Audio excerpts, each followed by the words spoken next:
Hey everyone, the name is Doer, currently on a train to a secret destination. And I'm so happy to have all of you. This month we hit 33 Patreons, and isn't that amazing? Isn't that huge?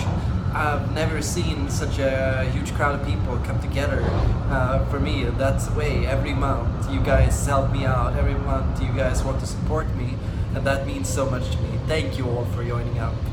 Today I want to just give you a short question. I want to tell you, do you know optimists and pessimists? They all debate, are you an optimist or are you a pessimist? Is the glass half full or is it half empty? I believe there is a dimension we forget about when we talk about these things. And if you're a positive thinker, I think you're going to resonate a lot with this. And I'm going to tell you something, it's really baffling because it says a lot about myself as well, because I'm a positive thinker. I tend to think positive thoughts about things. I tend to assume things are going to work out. I tend to assume things are going to be for the best. And you know what that means?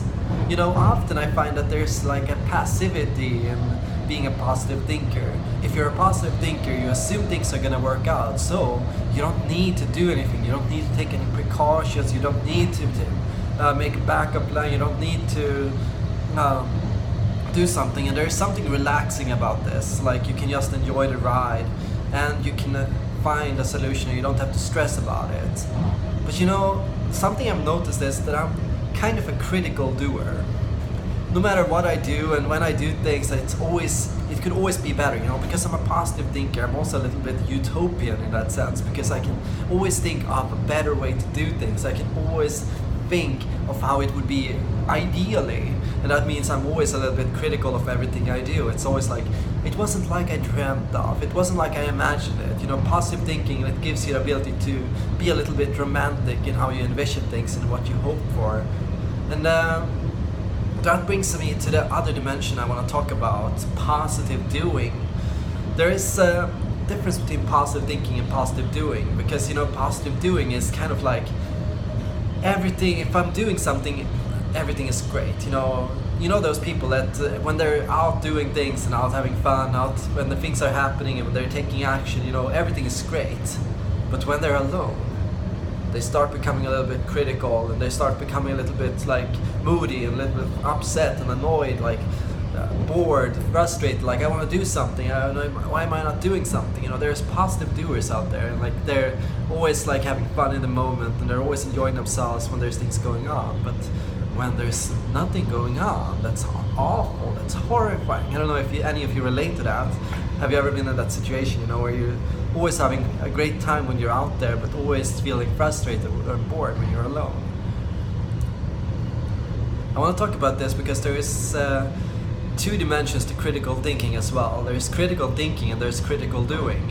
Critical thinking, that's pretty straightforward, really. It's basically being able to spot flaws and issues with things, to see problems with things. That's what happens to the positive doers. The positive doers, they're usually critical thinkers. That means when they're away from everything, when they're sitting down, when there's quiet around them, there's nothing happening, they start thinking. They start thinking of things, and they start seeing issues with things. Like, that person said that, and I was kind of upsetting, and then that happened, and my life sucks, and I'm not living to my potential, I'm not doing everything I wish I was doing. So suddenly they start really overthinking things and really becoming a little bit upset and frustrated by the situation. And that's the point when they usually realize, I have to get out of the house. There's a difference in the end between being a positive doer and a critical thinker, because critical thinkers, there are genuine critical thinkers out there that enjoy critical thinking. They and feel the most comfortable in this mindset.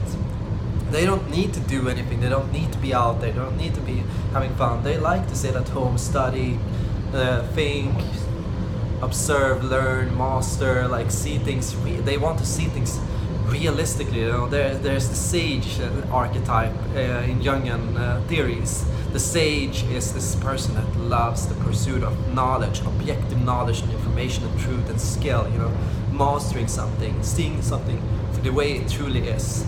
And compare that to the seeker archetype. The seeker always believes fun is around the corner. If I go there, it's gonna be so much fun. Then I go there, and then I do that, and it's gonna be great, and everything's gonna be so much fun. That's the seeker archetype. So you have such a contrast in that, because there you have the positive doer, always trying to have fun, always trying to do something, always trying to go out, and then you have the sage that always tries to think and like see things and understand things, and that perhaps can help you understand your archetypes a little better, your own mindset a little better. Finally, let's talk about the critical doer. Let's talk about the people that are doers in the sense that they like to have things going on, they like to keep themselves busy, but they like to make sure that they're doing the right thing. They're very critical about this. What am I doing? How am I doing things?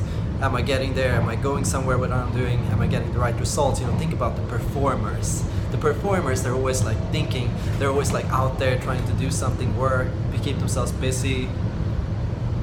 And the performers, they get into this point where they're like always kind of very critical and serious about themselves. Like, how can I become better? How can I reach the next target goal? How can I get more popular? How can I get like bigger? How can I do this better? How can I get more shares from the audience? How can I get my boss to see me at work? You know. So the performers, they're always very critical about what they do and how they do it, because they want to do it right. They have this need to do it right. And with this, you can understand 4 basic mindsets. There is positive thinkers, there's positive doers, there's critical thinkers, and there's critical doers. So which one are you, and how are you when you are at your best, when you are in flow, when you are in your most natural state of mind? Feel free to share it down below in the comments. And once again, thank you all for supporting me this month on Patreon. Oh yes, I cut myself, I'm sorry about that. I cut myself this morning while I cut up a mango. Those things are dangerous. Anyways, hope to see you all in the next video, and I hope you all had a great Easter, and I hope to see you guys in the next video.